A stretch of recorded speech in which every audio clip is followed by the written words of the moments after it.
Imagine you are a cancer patient. And imagine your doctor tells you that he has no other options left to offer you.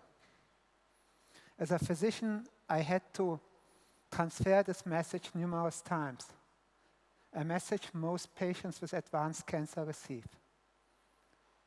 Why is it that every year billions of dollars are invested in cancer research, and yet for most patients with advanced cancer, cure is the exception, but not the rule? The answer is that our current cancer drugs do not address the root cause of cancer failure.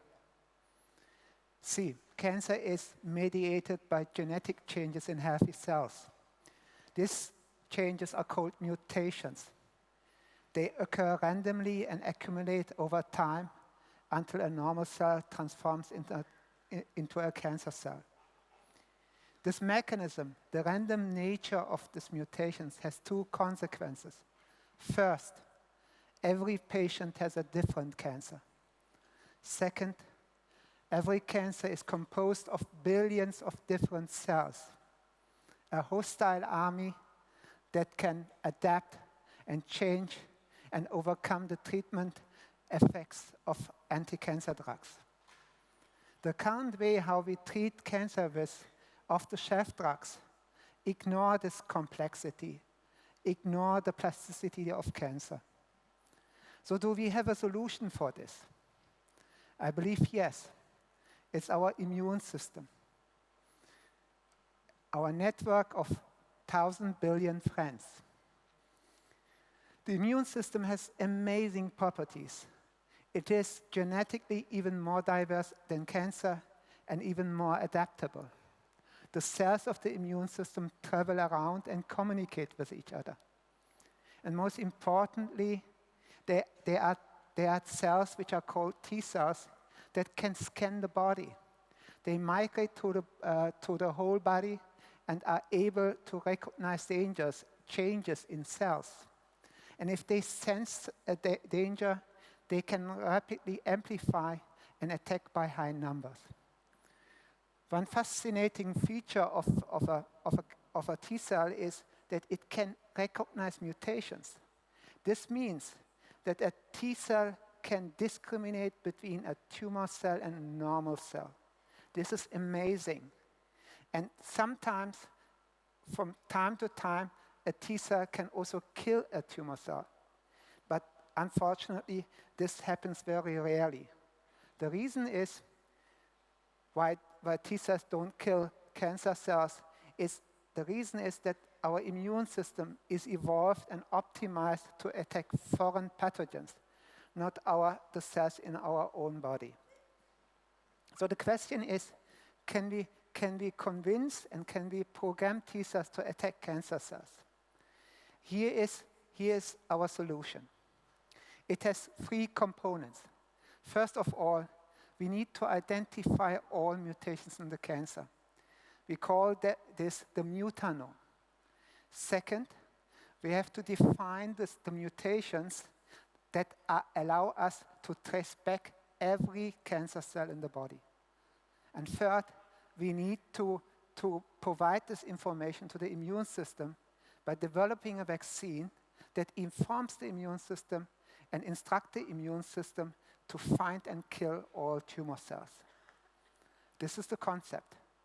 It's trivial. It has only 3 steps. But it is a grand challenge because it would mean a fundamental change in the way how we treat cancer patients. Instead of providing off-the-shelf drugs, we have to define for every patient the genetic profile and make for every patient a new drug that is tailored and available only for this patient. So we've spent years of research, developed technologies, and came up with a solution. This is how the solution looks like. The process starts in the hospital. We need to obtain blood and tumor tissue from the patient. This can be done in any hospital. The samples are sent to us, to our laboratory.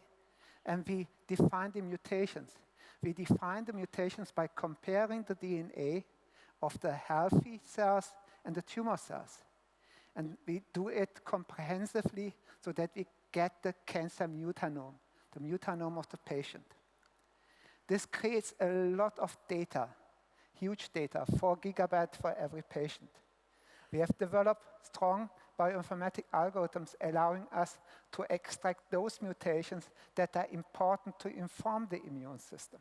The computer program provides us a list, and this list is scanned and verified by experts. After the expert reviews, the selected mutations serve as a blueprint to make the vaccine. For making a vaccine, we use messenger RNA. It has ideal properties because it can inform the cells in our body about the nature of these mutations. The second property of messenger RNA vaccines is they are easy and fast to produce. So once the vaccine is produced, it is delivered to the hospital and can be injected at the hospital. I have here a vial. This is a vial which contains the drug for a single patient. It does not look spectacular, but it has all the mutations that are required to treat the patient. And it has also instructions to the immune system what to do with these mutations. So the key question is, it is a novel approach that had never been tested before. The key question for us was is this safe? Is this going to work? And we investigated that in a clinical study. We treated patients with advanced skin cancer. Luckily, every patient tolerated the treatment very well. There were no side effects. Most importantly, every patient reacted to the vaccine with strong immune responses. You can see on the left side the analysis of the blood of the patient before vaccination. There should be in the box T cells that recognize the tumor, but they don't.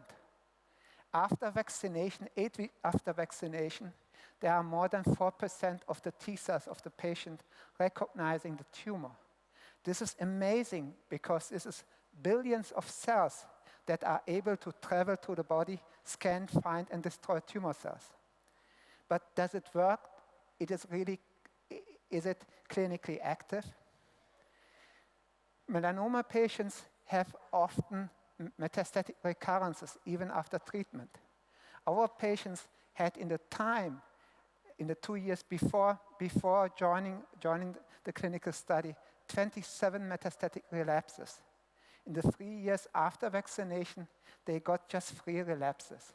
This is highly significant and clearly shows that the vaccine works. But it is not a proof, it's not final proof. Many clinical studies are required, and there are challenges ahead. I will show some of those challenges. The first challenge is drug manufacturing is coming with strict laws. It is based on a lot of documentation, and it requires strict following manufacturing rules in clean rooms. Usually, one batch of manufacturing is for 10,000 of patients. In our case, one batch is just for a single patient. That means we have to deal with the same complexity for just a single patient. That required that we had to reinvent drug manufacturing.